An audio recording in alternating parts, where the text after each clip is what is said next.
Bonjour et bienvenue dans ce cours de français. Il s'agit d'une activité d'évaluation soutien qui vient à la fin de la cinquième séquence de la deuxième période. Alors dans ce cours, nous tâcherons à dégager les caractéristiques essentielles d'une description. Une description d'abord informative d'un objet et d'un lieu, et puis une description pittoresque et description des sensations. Pour ce faire, on va commencer par la lecture de texte de base intitulé Un petit port bleu. Tout est bleu, bleu, bleu. Les pierres sont blanches. La neige n'est pas d'un blanc plus pur que ces pierres au soleil entre la mer et le ciel bleu. Au fond, des collines d'argile rouge, et sans le moindre arbre, font la haie contre le vent. Terrées sur des cailloux arrondis, peintes en vert et en bleu, les barques semblent toutes neuves. Large et lent, le quai fait des tours et des détours, suivant la courbe de la mer qui clapote. Toutes les façades sont blanches, embellies d'un filet ou bleu ou vert. Le quai est une promenade où ne traînent que deux ou trois bons vieux. Ils sont bien cuits. Le soleil leur a mis sur la peau une peau d'oignon mûr. Parfois ils se parlent et parfois ils se taisent. Les filets sèchent au soleil, réseau d'or noir, magnifique dentelle, des pêcheurs accroupis les réparent, jambes et pieds nus. On sent un parfum très fin de goudron. Un bateau, aigu et sombre, filant droit comme une flèche, double le canal et entre dans le port bleu en mètres. On le regarde à peine. Le calme qui règne sur le port n'est rompu que pour quelques secondes. D'après André Suarez, Croquis de provenance, édition Émile Paul.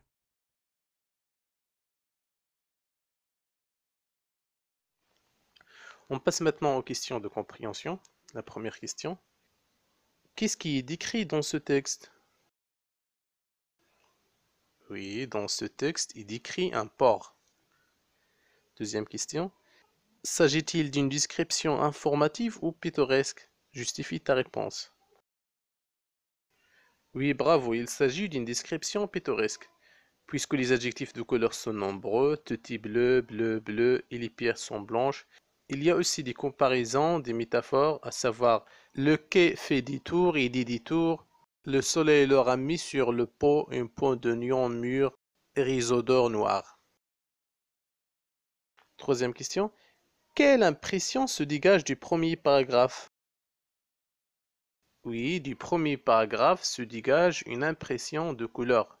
Bleu, blanc, rouge. La quatrième question. Relève dans le texte qui se rapporte aux sensations. Alors pour les sensations olfactives, on a parfum très fin de goudron. Pour les sensations auditives, on a clapote, calme. Et pour les sensations visuelles, on a arrondi, large et long, la courbe, dentelle, bleu, blanche, blanc, bleu, rouge, vert, blanche, bleu ou vert, noir, aigu et sombre, bleu. On le regarde.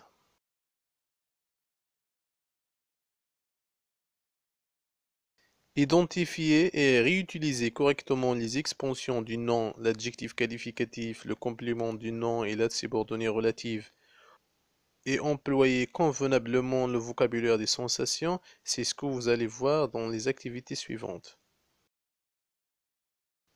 Première consigne, entoure les expansions du nom en gras et classe-les dans le tableau ci-contre.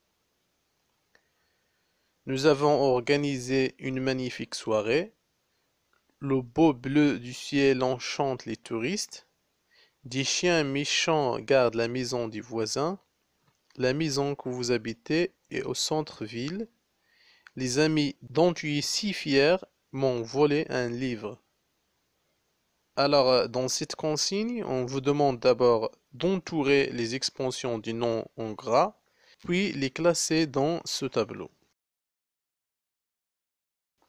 Ça y est, on corrige. Alors, dans la première phrase, on a magnifique, qui est l'expansion du nom une soirée. Dans la deuxième phrase, on a beau et du ciel. Ce sont les expansions du nom le bleu. Dans la troisième phrase, on a méchant, qui est l'expansion du nom du chien. Dans la quatrième phrase, on a que vous habitez, c'est l'expansion du nom la maison. Et dans la dernière phrase, on a dont tu es si fier et l'expansion du nom les amis. Maintenant, on va les classer dans le tableau suivant. Alors pour les adjectifs qualificatifs épithètes expansion du nom que nous avons relevés sont magnifique, beau, méchant. Concernant les compléments de nom, on a du ciel. Et pour les subordonnées relatives, on a que vous habitez et dont tu es si fier. Deuxième consigne. Relève dans le texte ci-dessus 3 phrases qui contiennent chacune un type d'expansion du nom. Un adjectif qualificatif, un complément de nom, une subordonnée relative. Précise à chaque fois le type d'expansion et le nom auquel il se rapporte. Alors, pour répondre à cette consigne, plusieurs réponses sont possibles. Voici 3 exemples tirés du texte Un petit port bleu. La neige n'est pas d'un blanc plus pur que ces pierres au soleil entre la mer et le ciel bleu. Ici, bleu est un adjectif qualificatif expansion du nom mer et ciel. Exemple 2. Une peau d'oignon mûre. Ici, d'oignon est complément de nom expansion du nom peau. Et le dernier exemple, le calme qui règne sur le port. Ici, qui règne est une proposition subordonnée relative, expansion du nom calme.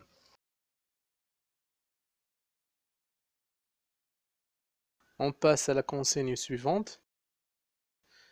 Complète ces phrases par le type d'expansion signalé entre parenthèses. Alors la première phrase, on va la compléter par un complément de nom. La deuxième phrase, on va la compléter par un adjectif qualificatif. Et la troisième phrase par une proposition subordonnée relative. On corrige. Alors, plusieurs réponses sont possibles pour compléter ces 3 phrases. Alors, voici un exemple. La route du littoral est déserte pendant la nuit. Alors ici, du littoral est un complément de nom. Deuxième phrase. La route côtière est déserte pendant la nuit. Côtière est un adjectif qualificatif. La route qui longe le littoral est déserte pendant la nuit.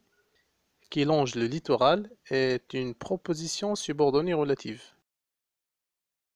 La consigne suivante relève dans le texte ci-contre une phrase où la description est pittoresque. Bon, voici une phrase où la description est pittoresque. Un bateau aigu et sombre, filant droit comme une flèche, double le canal et entre dans le port bleu en maître.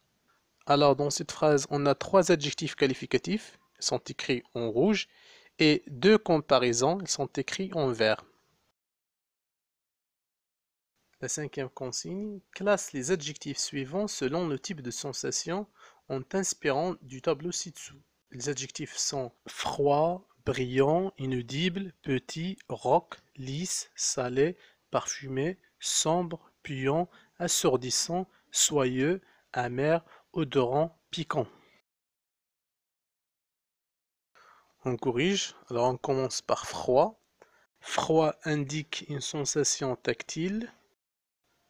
Brillant, une sensation visuelle. Inaudible, sensation auditive. Petit, sensation visuelle. Rauque, sensation gustative. Lisse, sensation tactile. Salé, sensation gustative. Parfumé, sensation olfactive. Sombre, sensation visuelle. Puant, sensation olfactive. Assourdissant, sensation auditive. Soyeux, sensation tactile. Amer, sensation gustative. Odorant, sensation olfactive. Et enfin, piquant se rapporte à 3 sensations, gustatives, olfactives et tactiles.